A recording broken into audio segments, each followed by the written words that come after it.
కింద పడ్డానని ఆగిపోకు. తిరిగి ప్రయత్నం చేస్తే విజయం నీదే. నేను అందంగా ఉండకపోవచ్చు.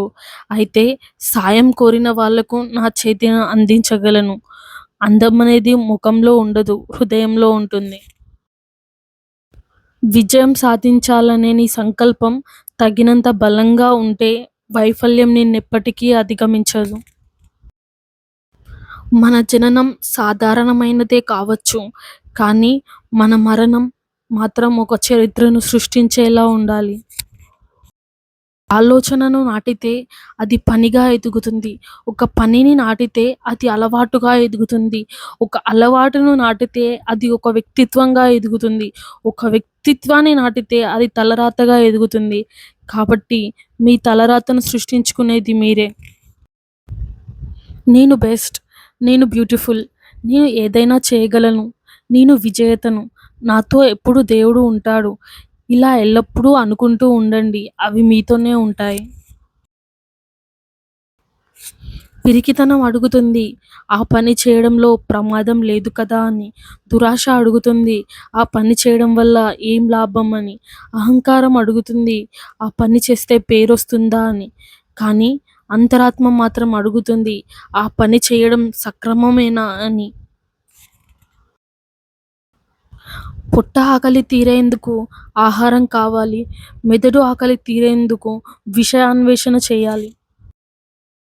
ఒక విధంగా సాధ్యం కాకపోతే మరొక విధంగా ప్రయత్నించు. అంతేగాని ప్రయత్నాన్ని మాత్రం వదిలిపెట్టకు.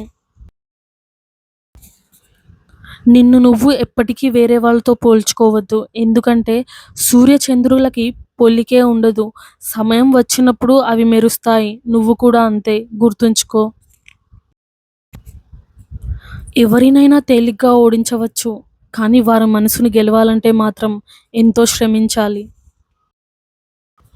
గెలుపు అనేది నీడ లాంటిది. దాన్ని పట్టుకోవాలని చూడకు. నీ దారిలో నువ్వు సాగిపో. దానంతట అదే నీ వెంట వస్తుంది. కానీ నీ అడుగులు వెలుగు వైపు పడితేనే నీడ ఉంటుందని గమనించాలి. మీరు మీ భవిష్యత్తును మార్చలేరు, కానీ మీ అలవాట్లను మార్చుకోగలరు. మీ అలవాట్లు మీ భవిష్యత్తును మార్చగలవు. సక్సెస్ అంటే మీ సంతకం ఆటోగ్రాఫ్గా మారడమే. అహంకారం ప్రతి ఒక్కరి నుంచి దూరం చేస్తుంది, ఆఖరికి దేవుని దగ్గర నుంచి కూడా. కాబట్టి అహంకారాన్ని వదిలే. సక్సెస్ స్టోరీలను చదవకండి. అందులో కేవలం మెసేజ్‌లు మాత్రమే ఉంటాయి. ఫెయిల్యూర్ స్టోరీలను చదవండి. అందులో విజయానికి కావలసిన ఐడియాలు దొరుకుతాయి. కోపం వచ్చినప్పుడు గట్టిగా అరవడానికి బలం అవసరం లేదు, కానీ తమాయించుకొని నిశ్శబ్దంగా ఉండడానికి మాత్రం చాలా శక్తి కావాలి. విజయాన్ని సాధించాలనే లక్ష్యం నీకు ఉన్నప్పుడు ఆ లక్ష్యంపై పూర్తి ఏకాగ్రతను సారించు. నీ లక్ష్యం నెరవేరుతుంది.